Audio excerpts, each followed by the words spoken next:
Hey, what's up, guys? I wanted to talk about scales a little bit and why we're probably all thinking about them wrong.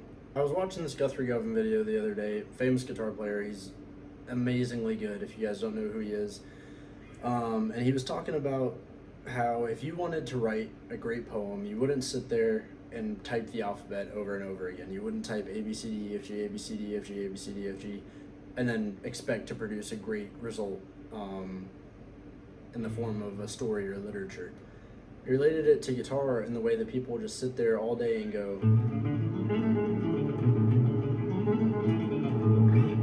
practicing their scales over and over and over again. And it really made me think because it doesn't translate to anything. For the longest time, I knew the shape of the major scale. I knew how to go,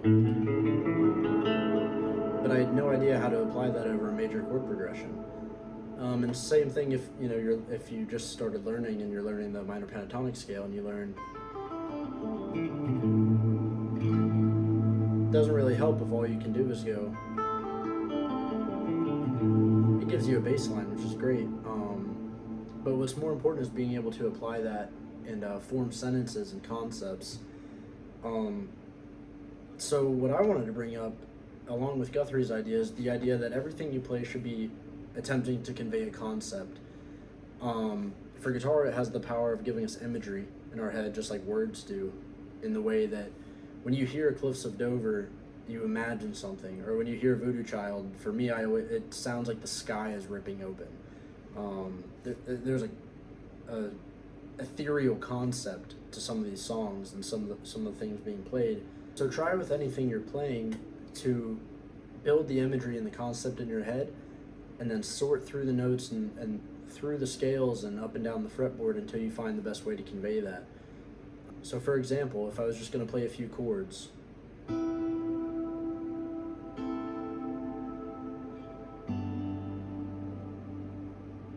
so I know there's a major 7th chord in there. This is, whatever. But when I think about that, I imagine, I don't know, maybe something falling and then landing softly, because there's some tension right here.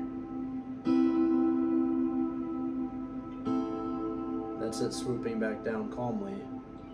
And then that's it landing, softly. So that's a very basic concept, but that's what that sounds like to me in my head.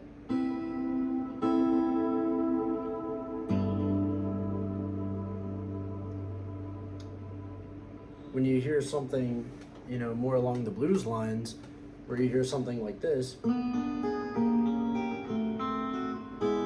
what does it make you want to do? It makes you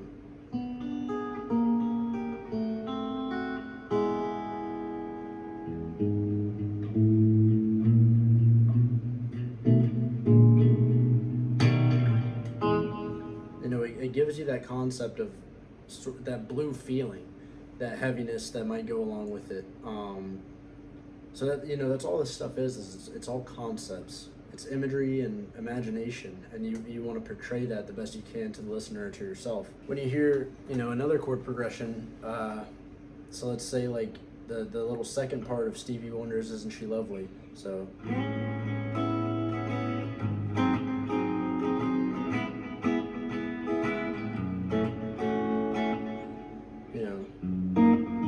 It gives you some you feel like everything's okay. You can feel the understanding in there. I know it sounds abstract, but I think this is a great way to think about it. And going back to what Guthrie had said, you're not just thinking my minor 7th to my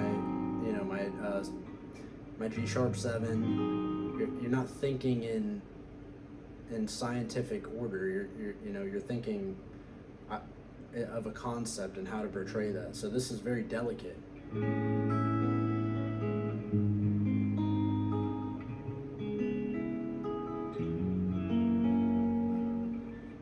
So this is very soft. And then it gives you this kind of and then it calms you down again. And then it resolves you. Almost. So you know you're about to be okay.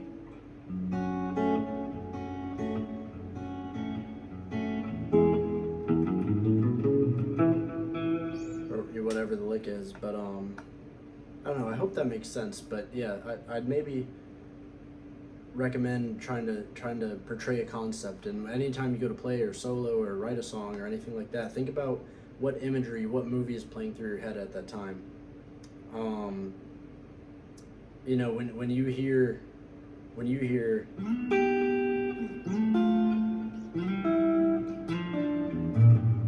you might think of helicopters because that was the Vietnam song.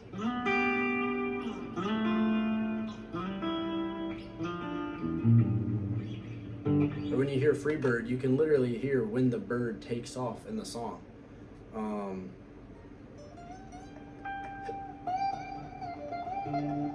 so I don't know. I hope that makes somewhat of sense. But yeah, that's just something I've been thinking about lately with guitar, and I hope that helps.